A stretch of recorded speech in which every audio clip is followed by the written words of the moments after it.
Bismillah. Bismillah.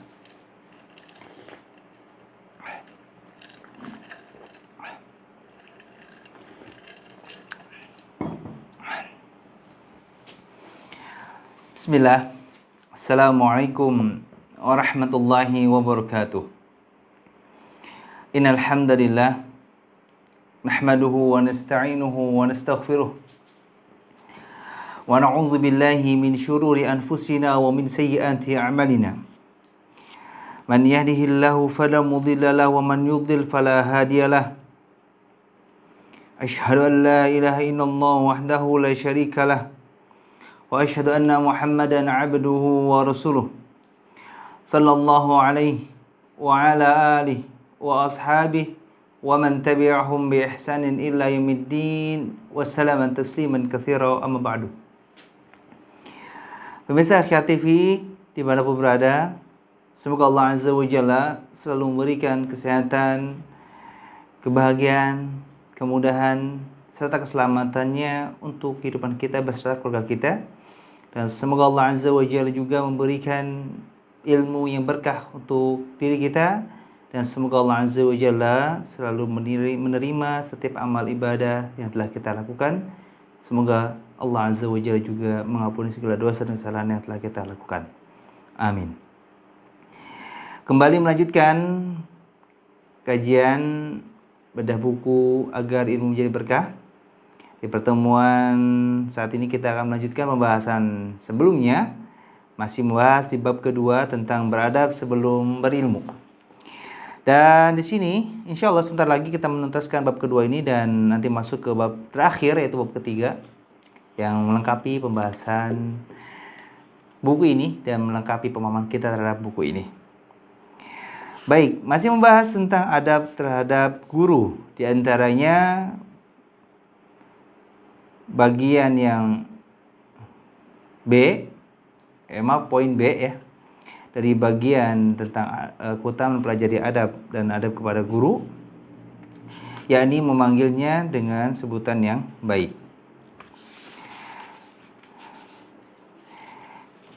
Maka saya katakan, salah satu cara agar kita dapat menghormati seorang guru, yakni orang yang mengajarkan ilmu kepada kita, adalah dengan berusaha menghilangkan sifat gengsi, tidak mau mengakui kebaikan-kebaikannya, hasad, atau dalam bahasa Indonesianya dengki, dan sifat-sifat buruk misalnya. Maka jangan pernah merasa berat untuk mengakui keutamaan dan kebaikan yang telah dilakukan oleh para guru terhadap diri kita. Itu tips agar kita bisa memenuhi syarat agar ilmu kita menjadi berkah, yakni dengan beradab pada guru. Dan di antara perilaku yang kita harus lakukan terhadap guru adalah jangan pernah merasa gengsi terhadap keutamaan yang Allah telah berikan kepadanya, terhadap kebaikan-kebaikan yang telah Allah berikan taufik kepadanya, bisa melakukannya kepada kita dengan mengajarkan ilmu kepada kita, memberikan pemahaman kepada kita, bahkan membimbing kita. Di antaranya ketika kita menemukan suatu kesulitan, kita bisa bertanya, kita bisa berkonsultasi. Ini pun di antara keutamaan yang Allah lebihkan dari mereka daripada dari kita. Jangan pernah merasa malu untuk mengakui kebaikannya. Itu tips utama dalam bermuamalah pada guru. Maka saya berdoa kepada Allah Azza wa Jalla, semoga Allah mengaruniakan kepada kita akhlak yang baik dalam memuliakan guru-guru kita, dan semoga Allah juga selalu menjaga guru-guru kita serta memberkahi usia dan ilmunya. Amin. Maka sebagai penutup dalam pembahasan ini, penjelasan-penjelasan yang sudah disampaikan melalui buku ini, penjelasan-penjelasan yang telah saya sampaikan dalam buku ini tidak hanya berlaku untuk guru kita saja, tapi berlaku juga untuk semua makhluk Allah. Maka perlakukanlah mereka sesuai kedudukannya. Meskipun mungkin di sekitar kita ada orang-orang yang Allah berikan taufik sehingga bisa melakukan kebaikan, berbuat baik pada diri kita, tapi dia bukan guru kita misalkan. Maka akuilah kebaikan tersebut berasal darinya. Bahwa kita pernah ditolong olehnya. Mungkin karena kita juga pernah merasa butuh dengannya. Atau dia pernah berandil baik dalam kehidupan kita. Jangan pernah merasa memiliki kepribadian seperti peribahasa kacang lupa dengan kulitnya. Ada satu kisah yang nyata. Ini saya juga merasa miris, sedih dan berlindung kepada Allah agar Allah jauhkan dari sifat tersebut terhadap diri saya dan keluarga saya. Ada salah satu seorang muslim lah ya. Dia pada saat dulu ingin mencari pekerjaan itu susah. Akhirnya dia meminta bantuan salah satu keluarga saya untuk meminjam ijazah. Karena kita dulu harus paham juga syarat untuk masuk ke kepegawaian pemerintah atau dengan istilah sekarang PNS atau ASN tidak harus S1. Yang penting sekolah SD waktu itu ya, sekolah rakyat. Dia posisinya tidak punya ijazah karena tidak sekolah, karena tidak mampu keluarganya. Akhirnya meminjam ijazah salah satu keluarga kami dan qadarullah wa syafa'al dia diterima masuk ke pemerintahan dan saat ini sudah statusnya sebagai pegawai negeri sipil. Dan itu terjadi sudah puluhan tahun yang lalu. Sampai-sampai orang kantor itu tahu nama orang tersebut bukan nama aslinya, tapi nama dari salah satu keluarga kami yang dipakai ijazahnya. Misalkan nama ijazahnya Ahmad, tapi nama aslinya tuh misalkan Fulan. Orang-orang tahunya bukan Fulan, tapi Ahmad. Padahal Ahmad itu salah satu anggota keluarga kami yang dipinjam ijazahnya untuk melamar pekerjaan. Lalu apakah dia mengakui kebaikan tersebut? Tidak. Tidak ada perilaku yang menunjukkan terima kasihnya kepada kami. Meskipun tidak ada niatan utama untuk meminta terima kasih, tidak ada. Tapi manusiawi, apalagi orang yang bersangkutan masih awam, cenderung kepada kesinggung gitu kan. Ini orang nggak ada terima kasihnya, gitu. Orang nggak tahu diri gitu. Bahkan pernah kami melewat di depan rumahnya pun dia ada di depan rumahnya tidak ada penegur sapa. Nasallallahu. Inilah diantara contoh perilaku tidak mau mengakui kebaikan dari orang lain. Seolah-olah malu. Padahal ketika dia butuh, dia sangat menjatuhkan dirinya di hadapan orang tersebut. Atau memohon bantuan. Setelah dia berdoa kepada Allah Azza wa Jalla, mencari bantuan dari saudara-saudaranya atau orang sekitarnya. Sekali lagi, terkait mengakui kebaikan orang lain, mengakui keutamaan orang lain, ini berlaku untuk para guru dan orang-orang yang semisalnya. Kepada orang yang bukan guru saja, ketika dia berbuat baik, kita harus mengakui kebaikannya.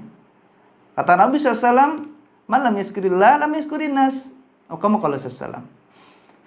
Barang siapa yang tidak bersyukur, seseorang tidak dikatakan bersyukur kepada Allah jika dia belum berterima kasih kepada manusia. Maksudnya, seseorang ketika dia diperlakukan baik oleh orang lain, lalu dia tidak mengucapkan terima kasih atau mengucapkan sebaik-baik terima kasih atau jazakallah khairah, maka dia dicap sebagai orang yang tidak bersyukur kepada Allah. Makanya jangan pernah berat mengucapkan terima kasih.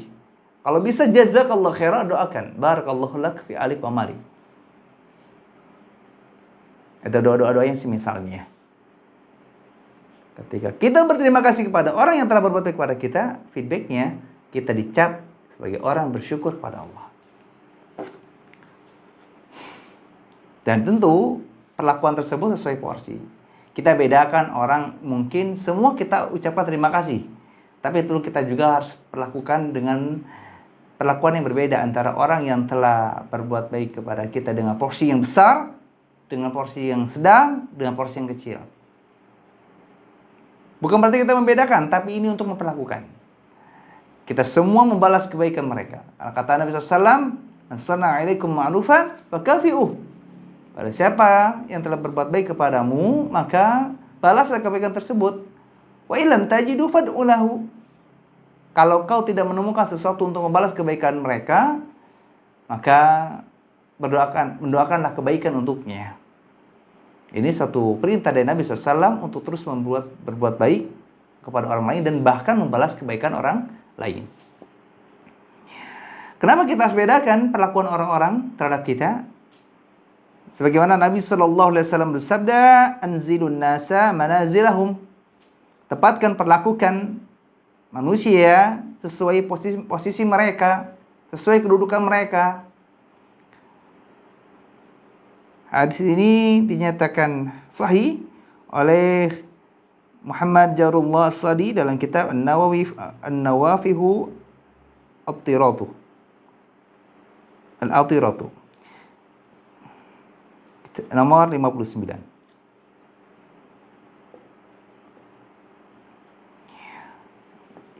Disinilah bentuk keadilan dalam syariat. Itulah alasan kenapa semua orang yang bersedekah berpahala, mendapatkan pahala dari Allah Azza wa Jalla.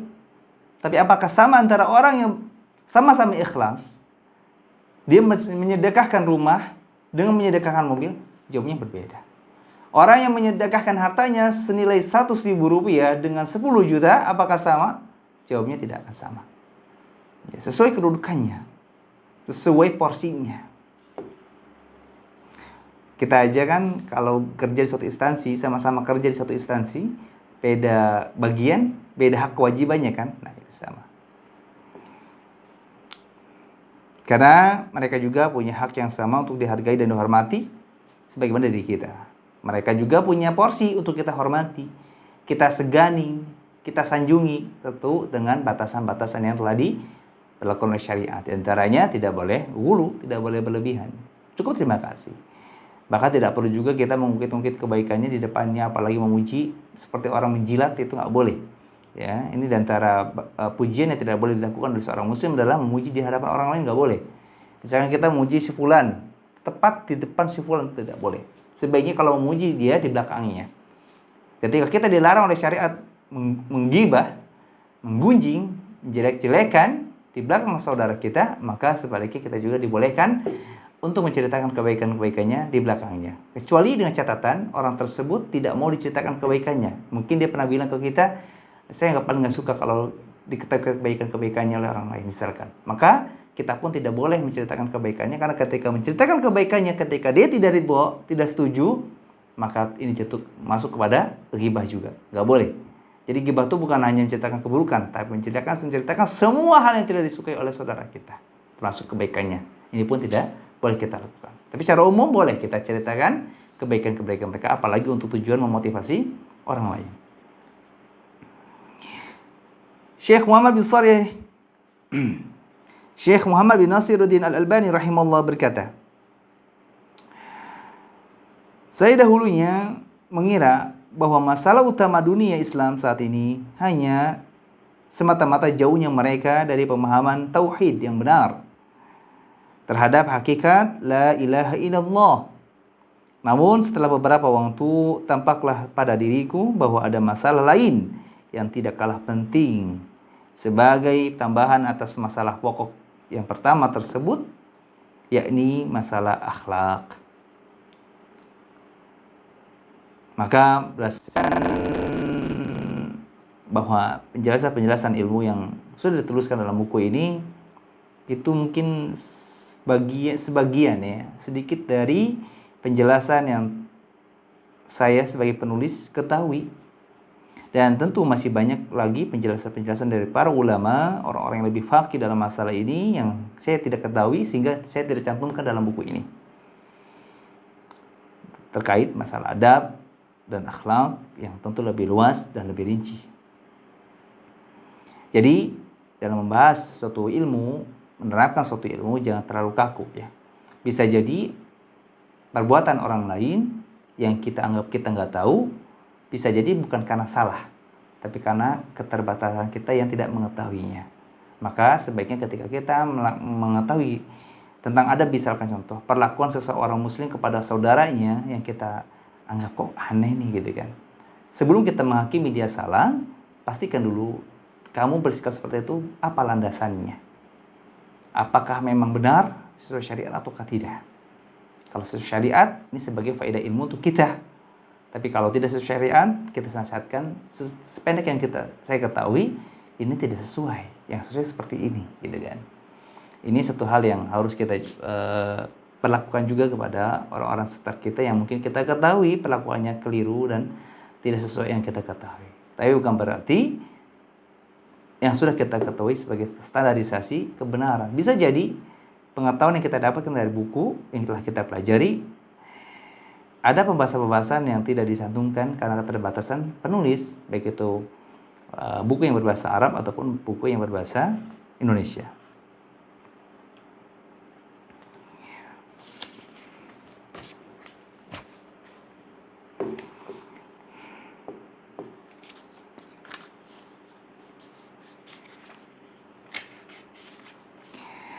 Kemudian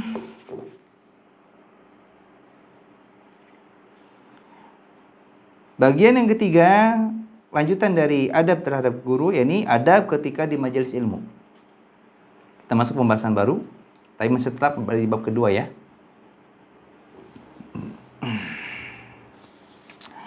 Ada beberapa adab dalam majelis ilmu yang mungkin sudah kita lupakan dan lalaikan. Salah satunya yaitu berusaha mencatat ilmu. Seringnya kita datang ke majelis ilmu dengan niat yang kurang ikhlas. Datang ke majelis ilmu hanya untuk mendengarkan sambil bersantai-santai, tambah nganggur gitu kan. Dan itu pun tidak serius. Ada yang sambil bermain HP ataupun gadget-gadget lainnya ya, ada yang tablet mungkin, iPad dan semisalnya. Ada yang duduk sambil bersandar di posisi paling belakang gitu kan, seolah-olah kayak posisi untuk ngopi gitu kan. Itulah adab yang tidak selayaknya ada di majelis ilmu yang mulia, majelis yang didoakan oleh para malaikat. Bahkan ada yang niatnya kurang baik, yaitu datang ke majelis ilmu dengan tujuan untuk kopdar ya, kumpul-kumpul ya, kopi darat, reuni. Karena sudah lama nih, setelah ada event, kajian, ketemu deh. Ini biasanya dimanfaatkan untuk kajian tabligh akbar nih. Nah, kita pun menasihatkan pada saudara-saudari kita, ingat majelis ilmu adalah majelis yang mulia. Sedangkan kopdar adalah majelis yang sifatnya mubah saja. Tidak ada keutamaan terkhusus, faedah seperti halnya majelis ilmu itu tidak ada. Kecuali di kopdar itu ada pembahasan ilmu lain cerita ya. Tentu di sini tempat yang berbeda sehingga tidak bisa disamakan. Apalagi seseorang hadir ke kajian atau majelis ilmu hanya ingin bertemu dengan ustadznya atau tujuannya berdagang, hanya untuk dagang nih, atau untuk meremaan kata orang Cirebon, dan niat-niat buruk lainnya. Nasallallahu taufiq wa sadad. Ini pernah terjadi di salah satu kajian saya beberapa waktu lalu. Ada satu kajian rutin, menjelang kajian selesai, saya melihat ada orang yang kayaknya mungkin memperhatikan. Beda ya, kalau pandangan orang ini kajian dengan memperhatikan orang itu berbeda. Selesai kajian, saya kadang menyapa, bersalaman dengan mereka, dan nyata ada salah satu di antara mereka yang nyeletuk bilang, "Ustadz, saya dari daerah ini Ustadz. Saya tahu Ustadz berawal dari YouTube ataupun dari Facebook gitu kan, dari media sosial, dari website. Saya itu sudah lama rencana pengen datang ke kajian Ustadz tuh. Cuman kan jauh-jauh, ada di Cirebon, ada di Majalengka. Nah, alhamdulillah saya bisa nyempatin. Saya pengen ketemu Ustadz." Ini satu pelajaran buat saya, bahwa berarti penanaman terhadap ilmu belum sampai. Atau mungkin dia belum pernah mendengarkan kajian tentang adab misalkan. Ini suatu pelajaran untuk kita, bahwa ketika kita ke kajian atau ke majelis ilmu, ya untuk cari ilmu, bukan untuk cari teman, bukan untuk cari ustaz. Ketika sama-sama ustaznya bermanhaj yang lurus, berakidah yang selamat, lurus dari penyimpangan, selamat dari kesesatan, ambil ilmunya.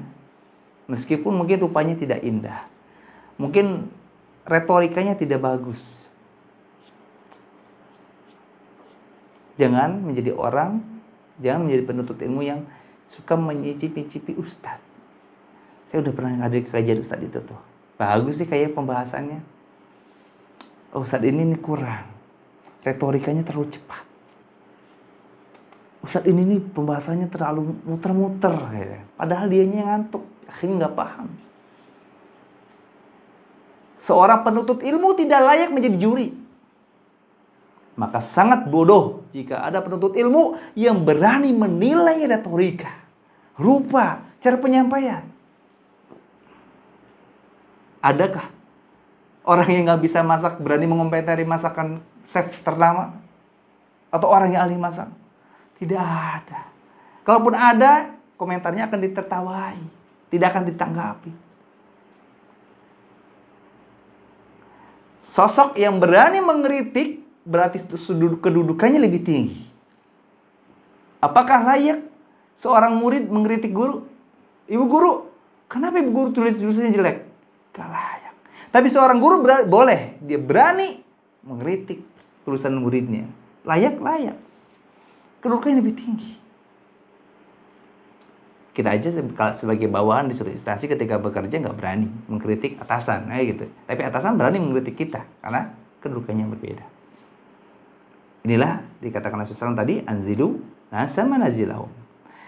Perlakukan manusia sesuai posisinya. Kita lanjutkan. Maka saya pun berdoa kepada Allah Azza wa Jalla, semoga niat-niat semacam ini bisa segera diperbaiki. Niat-niat yang salah yang sering kita munculkan dalam menuntut ilmu, semoga Allah mudahkan untuk kita untuk bisa menghilangkannya, agar kita dan mereka bisa mendapatkan keberkahan ilmu dengan sebab adab majelis ilmu yang benar dan baik.